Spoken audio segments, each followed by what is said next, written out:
여러분은 어떤 취미 생활을 하고 사시나요? 음악 감상도 있을 것이고 영화 보기나 독서 같은 다양한 취미가 있을 것입니다. 근데 한 여론조사 기관에서 우리나라 사람들의 취미 생활을 한 20년 가까이 조사를 했더니 부동의 1위를 차지하는 그런 취미 생활이 있었다고 합니다. 그게 뭐냐면 바로 등산이라고 합니다. 우리나라 사람들 등산 참 좋아하지요. 그래서 웬만한 사람들은 등산복 하나쯤은 다 가지고 있습니다. 한국 사람들에게 등산복은 이제 더 이상 등산할 때만 입는 복이 아니라 평상복이 되었습니다.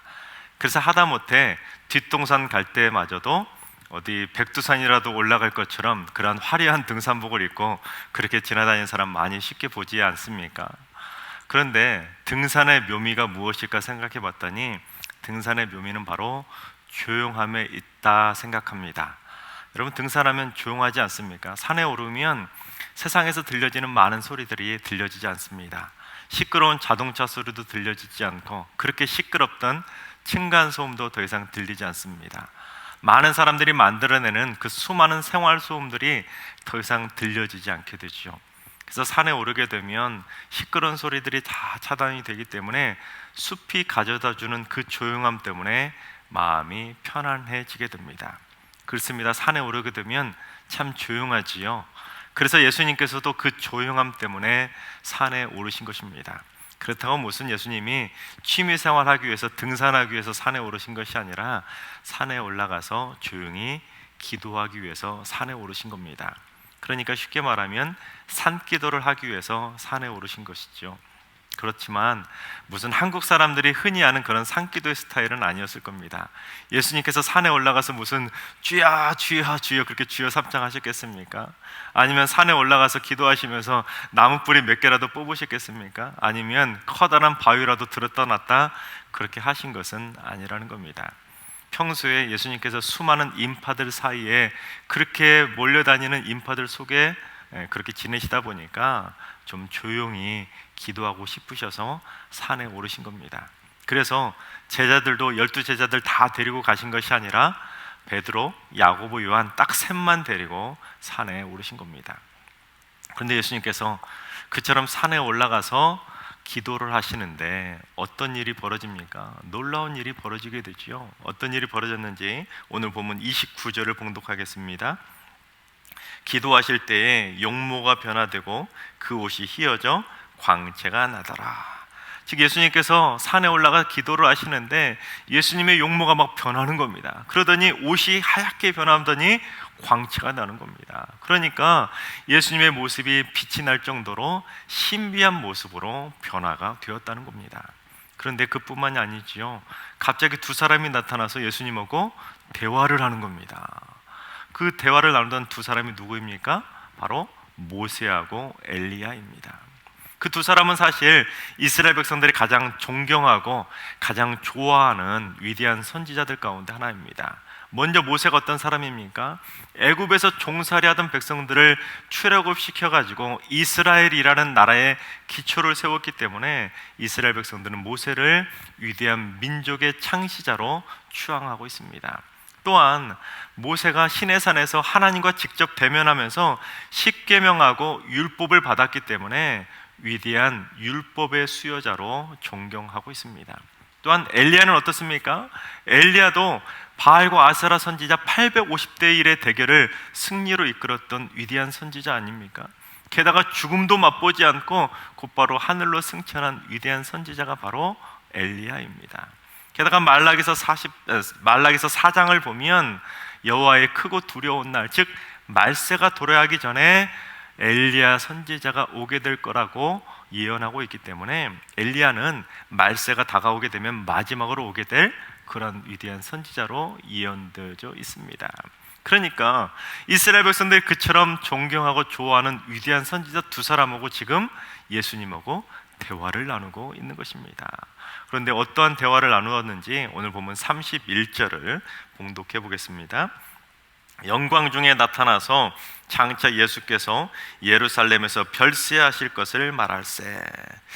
그런데 이 구절을 잘못 이해하게 되면 어떻게 해석할 수 있냐면 예수님께서 단지 예루살렘이라는 그 장소에서 별세하실 거라는 그 장소에 초점을 맞추어 해석하게 됩니다. 근데 헬라어 원문을 보면 좀 다른 시각으로 그렇게 쓰여져 있는데, 보면 31절을 새번역 성경으로 읽어드리면 이렇습니다. 그들은 영광에 쌓여 나타나서 예수께서 예루살렘에서 이루실 일, 곧 그의 떠나가심에 대하여 말하고 있었다. 즉 단순히 예수님께서 예루살렘이라는 그 장소에서 떠나실 것을 언급한 것으로 그치는 것이 아니라 장차 예루살렘에서 무언가 이루실 일이 있는데, 그게 뭐냐면 예수님께서 떠나가심이라는 겁니다. 그 떠나가심이 뭡니까? 예수님께서 십자가의 사명을 완수하고 떠나시는 그 막중한 인류 최대의 사명을 감당하시기 위해서 그 예루살렘을 떠나시게 된다는 겁니다. 그 중요한 일을 함께 이야기 나누고 있었다는 겁니다. 특별히 본문에서 별세라고 번역된 단어를 조금 전에 읽었던 새번역 성경과 우리말 성경은 별세라는 단어를 떠나가심이라고 번역하고 있는데, 그 헬라어 단어가 어떤 단어가 쓰여졌냐면 엑소도스라는 단어가 쓰여졌습니다. 여러분, 엑소도스가 뭡니까? 출애굽이잖아요. 그러니까 엑소도스, 그 출애굽이라는 헬라어 단어를 다른 성경에서는 별세하다 또는 떠나다 또한 탈출하다 그런 뜻으로 번역하고 있는데, 이 헬라어 단어 엑소도스에서 영어 단어 엑소더스가 나오게 된 것입니다. 그러니까 사람이 죽는다는 것은 이 세상을 떠나는, 즉 엑소도스, 그게 바로 사람의 죽음이라는 것입니다. 그런데 예수님께서 이 땅을 떠나게 되시는 그 엑소도스에 대해서 지금 누구하고 이야기를 나누고 있는 겁니까? 모세하고 이야기를 나누고 있는 겁니다. 모세가 어떤 사람입니까? 이스라엘 백성들을 출애굽, 즉 엑소도스 시켜줬던 사람이 바로 모세 아닙니까? 그러니까 모세가 지금 대화를 나누면서 아마도 이렇게 말을 건네지 않았을까요? 주님, 저도 그 옛날에 이스라엘 백성들을 엑소도스 출애굽 시켜주었는데 주님도 이제 곧 머지않아 저 많은 죄인들을 출애굽 엑소도스 시켜주시겠군요. 그렇게 말을 하지 않았겠습니까? 그렇습니다. 모세는 그 옛날 억압과 압제 속에서 핍박 가운데 고통당하고 있던 이스라엘 백성들을 출애굽 엑소도스 시켜주었는데, 이제 장차 예수님께서 예루살렘에서 그 죄와 사망의 권세로 고통당하고 있는 모든 죄인들을 다 엑소도스 제2의 출애굽을 시켜줄 거다. 바로 그 중요한 이야기를 지금 예수님과 모세와 엘리야가 이야기를 나누고 있었다는 겁니다. 그런데 그처럼 중요하고 중요한 이야기를 나누고 있는 그 시간에 제자들이 지금 어떻게 하고 있었습니까? 깊이 졸고 있었다는 겁니다. 아예 대놓고 잠을 자고 있는 거나 마찬가지였다는 겁니다. 그런데 졸다가 깨고 보니까 자기들 눈앞에 그런 엄청난 하나님 예수님이 변모하고 있는 그 모습, 예수님께서 그 엘리야와 모세하고 대화를 나누고 있는 그 모습을 보게 된 것입니다. 바로 그 모습을 담은 유명한 그림이 있습니다. 르네상스 시대에 유명한 거장이었던 라파엘로라는 화가가 그린 그림인데요, 그림을 보실까요? 네, 바로 이 그림인데, 이 그림은 두 장면을 담고 있습니다. 바로 윗부분의 그림이 예수님이 변모하시는 그 모습을 담고 있고, 그 아랫부분의 내용은 오늘 본문 다음에 나오는 귀신 들린 아들을 고쳐주는 내용입니다. 그래서 윗부분 오늘 본문의 내용을 좀 확대해 보면 이런 모습인데요, 예수님께서 옷이 휘어져서 광채가 나서 빛나고 있는 모습이고, 왼쪽에 있는 사람은 십계명의 돌판을 가슴에 안고 있는 누구일까요? 모세입니다. 그리고 오른쪽에 있는 사람이 바로 엘리야입니다. 그리고 아래쪽에 있는 세 사람이 누워 있지요. 아래쪽에 보면 이게 베드로이고요, 야고보이고 요한입니다. 근데 베드로랑 요한이 어때요? 자다가 일어나서 눈부셔가지고 눈부셔 하고 있는 그런 모습을 참 재미있게 표현하고 있지 않습니까? 지금 오늘 본문의 내용이 마치 이런 모습이 눈앞에 펼쳐져 있었다는 겁니다. 그런데 잠에서 깬 베드로가 이 눈앞에 펼쳐진 이런 영광스러운 모습을 보고는 뭐라고 예수님께 말합니까?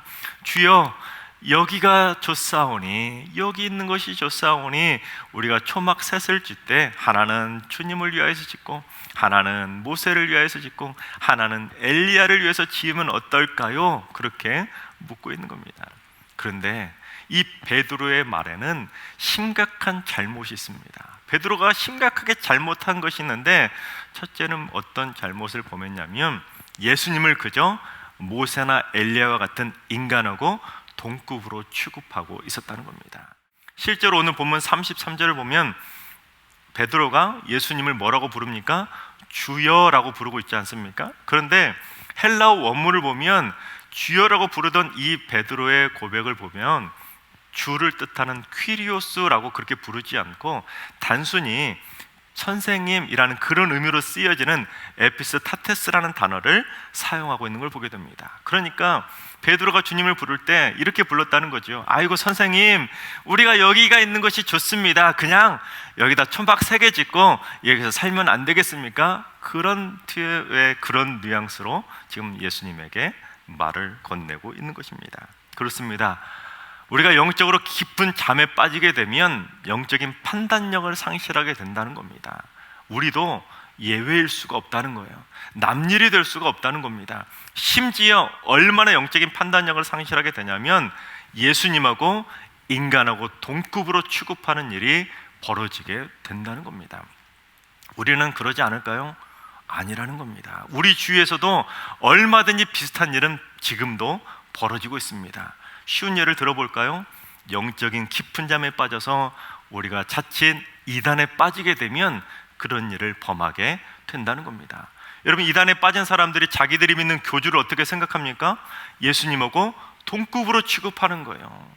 우리가 믿는 교주도 보혜사이고 성령님이고 구세주라는 겁니다. 그러니까 우리가 영적으로 깊은 잠에 빠지게 되면 누구나 다 그처럼 똑같은 심각한 잘못을 범할 수가 있다는 겁니다. 비단 이단의 교주만이 아니죠. 목회자를 바라보는 시선도 마찬가지입니다. 저 또한 마찬가지죠. 사람들이 목회자를 그저 신적인 존재처럼 취향하고 그처럼 떠받는 경우들이 우리 주위에는 심심치 않게 벌어지고 있다는 겁니다. 인간은 인간일 뿐이고 목회자는 목회자일 뿐이지 그 이상은 결코 아니라는 겁니다. 그런데 기본적인 이성마저 마비되게 되는 것입니다. 영적인 깊은 잠에 빠지게 되면 생각해 보세요.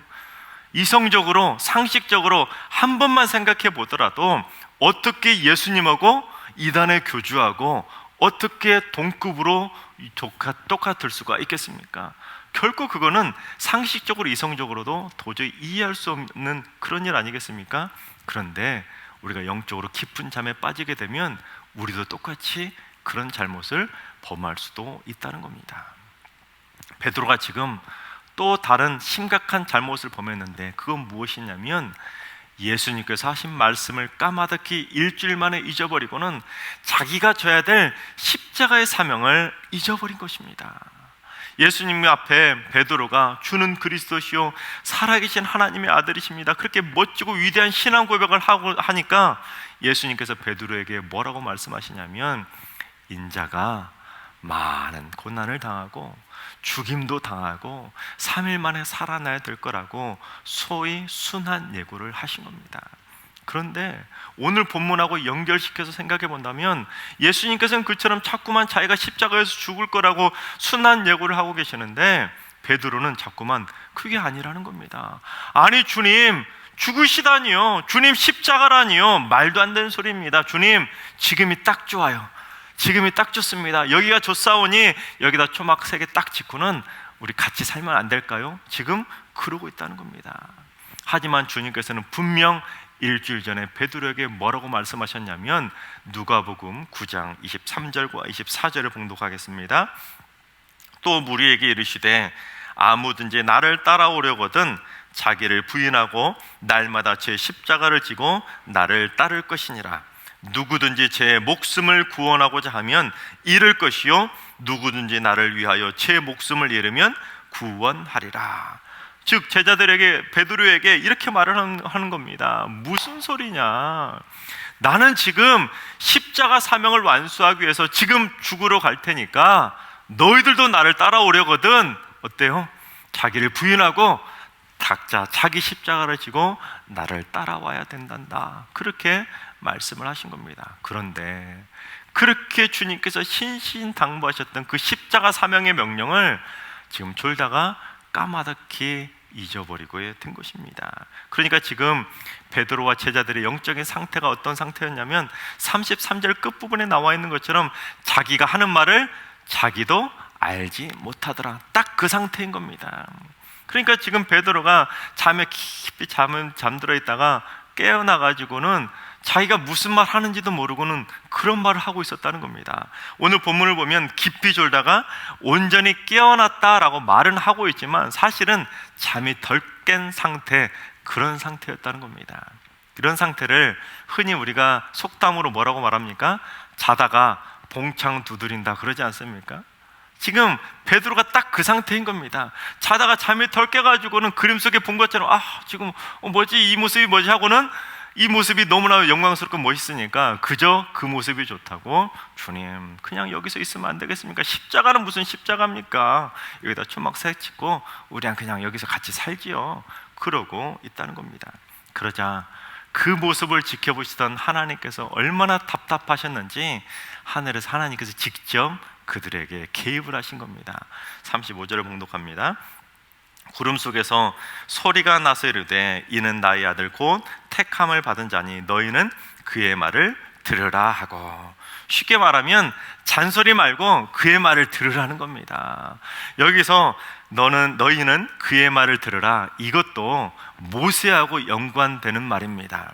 모세가 그 말을 똑같이 했던 적이 있었는데 신명기 18장 15절도 봉독해 보겠습니다. 내 하나님 여호와께서 너희 가운데 내 형제 중에서 너를 위하여 나와 같은 선지자 하나를 일으키리니 너희는 그의 말을 들을지니라. 지금 모세가 백성들에게 예언하면서 말하기를 나중에 나와 같은 선지자 하나를 하나님께서 일으킬 건데 너희는 그의 말을 들으라는 겁니다. 그가 누구입니까? 모세 뒤에서 오게 될 많은 선지자들이고 궁극적으로는 바로 예수 그리스도를 상징하고 있는 것입니다. 그래서 지금 변화산에서 예수님하고 모세하고 대화하는 모습을 보시고 또한 제자들이 베드로가 정신 못 차리고 그런 말을 하고 있으니까 하나님께서 개입하시고는 이러시는 겁니다. 너희들 모세가 했던 말 기억나지? 모세가 예언했었던 그 선지자가 바로 예수야. 내가 택해서 이 땅에 보내진 그 선지자가 바로 예수라고. 그러니 너희들 딴소리 말고 예수 가는 그의 말을 들어라, 그렇게 말씀하고 있는 것입니다. 그렇다면 우리가 들어야 될 그 말이 무슨 말입니까? 그건 바로 예수님께서 순환예고를 하시면서 말씀하셨던 십자가 사명의 명령이라는 것입니다. 그런데 우리가 베드로처럼 제자들처럼 영적인 깊은 잠에 빠져버리게 되면, 깊이 졸게 되면 사명도 망각하는 그러한 심각한 잘못을 범할 수가 있다는 겁니다. 영적인 판단력도 상실하고 무엇이 무엇인지도 모르고 자기가 하는 말이 무엇인지도 모르고 그저 사명조차도 망각하게 되는 것입니다. 사실 베드로가 그렇게 말한 이유가 있었습니다. 그건 무엇이냐면 그저 지금 변화산의 이 모습, 그 변화산의 영광에 안주하고 싶었기 때문이었습니다. 그냥 이게 좋다는 거죠. 십자가는 무슨 십자가냐는 겁니다. 고생스럽게 무슨 십자가를 집니까? 주님, 지금이 딱 좋습니다. 지금처럼 사는 거 얼마나 좋겠습니까? 변화산에 내려가고 싶지 않습니다. 딱 그렇게 말하고 있는 것입니다. 그러나 하나님께서 분명히 말씀하셨습니다. 너희는 그의 말을 들으라. 무엇을 들으라는 겁니까? 누구든지 나를 따라오려거든 자기를 부인하고 자기 십자가를 지고 주님을 따라야 된다는 겁니다. 그러니까 영적인 깊은 잠에서 깨어나서 변화산을 내려와 자기 십자가를 지고 갈보리산에 올라가야 된다는 것입니다. 인터넷에서 본 글귀가 하나 있습니다. 누군가 이렇게 써놓았는데, 잘 먹고 잘 사는 것이 복이라면 예수는 복이 없고, 오래 사는 것이 복이라면 예수는 참 복이 없고, 잘 죽는 것이 복이라면 예수는 정말 복이 없다. 그렇습니다. 예수님께서 원하시는 복은 세상의 복하고 다른 겁니다. 그런데도 많은 사람들이 그게 아니라는 겁니다. 그저 눈에 보이고 지금이 좋다고 변화산의 축복을 추구하며 살아가고 있다는 겁니다. 변화산의 그 꿈, 단꿈에서 깨어나기 싫은 겁니다. 그저 힘든 십자가의 길보다는 변화산의 편안함, 변화산의 화려함, 변화산의 그러한 익숙함에 취해 살기를 원한다라는 것입니다. 그러나 영이 깨어있는 사람은 달라지게 되는 겁니다. 어떻게 달라지게 되냐면 변화산을 추구하는 것이 아니라 이 세상을 떠나는 날, 즉 엑소도스의 날을 준비하게 되는 것입니다. 바로 예수님처럼 말이죠. 그래서 영이 깨어있는 사람은 그가 이 세상을 떠나는 엑소도스의 날에 어디에 서 있게 되냐면 변화산에 서 있는 것이 아니라 갈보리산 위에서 사명을 완수하는 그런 모습으로 서 있게 되는 것입니다. 그런데 그처럼 이 땅을 떠남을 언급했던 시가 있는데 양인숙 시인의 푸념이라는 동시가 있습니다.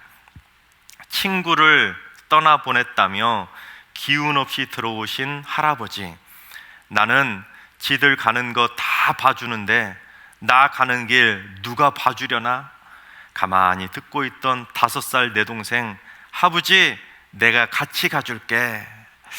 참 마음이 짠하면서도 어떻게 미소가 드리워지는 따뜻한 동시가 아닙니까? 그렇습니다. 이 세상에 태어난 사람은 누구나 반드시 이 땅을 떠나야 될 엑소도스의 날이 반드시 찾아오게 됩니다. 그런데 부모도 가족도 친구도 나보다 먼저 다 떠나게 되어 있습니다. 아니, 어쩌면 내가 먼저 떠날 수도 있습니다. 그런데 내가 떠날 때 나를 보내줄 가족도 친구도 하나 없다면 그것만큼 슬픈 일이 또한 어디 있겠습니까? 그래서 먼저 간 사람이 낫다, 그런 말도 있지 않습니까? 그렇습니다. 우리가 이 세상을 떠날 때 나를 보내줄 가족이나 친구가 있다면 참 행복한 일 아니겠습니까? 그러나 세상은 그걸 행복이라고 말할 수 있을지 몰라도 하나님의 백성들은 다른 행복이 있다는 겁니다. 설령 내가 이 세상을 떠나는 엑소도스의 날에 나를 보내줄 사람이 없을지라도 내가 변화산을 내려와서 자기 십자가를 지고 갈보리산에서 사명을 완수한다면 그것보다 더 크고 놀랍고 참으로 영광스러운 행복이 어디 있냐는 겁니다. 왜냐하면 비록 내가 이 세상을 떠나는 엑소도스의 날에 나를 보내줄 사람이 단 한 사람이 없을지라도 우리가 사명을 완수하고 엑소도스 하게 되면 저 천국문에서 우리를 맞이하고 있을 수많은 천군 전사가 있지 않겠습니까?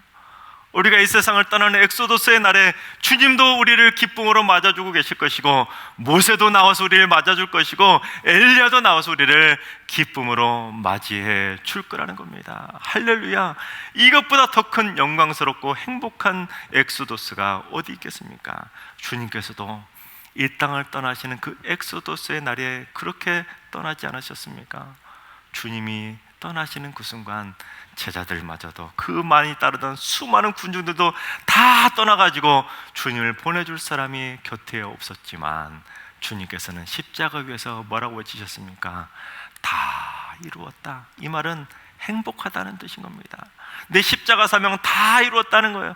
이제 천국에 올라가서 하나님이 마주해 줄 것이고 천군 전사가 맞아줄 거라는 그 행복한 엑소도스의 떠남을 주님께서 이루셨다는 겁니다. 깊이 졸다가는 결코 이룰 수도 없고, 변화산을 내려오지 않으면 결코 맛볼 수 없는 그 진짜 행복, 그게 바로 자기 십자가를 지고 사명을 완수하고 변화산 위에서 엑소도스하는 그 참 행복이라는 사실입니다.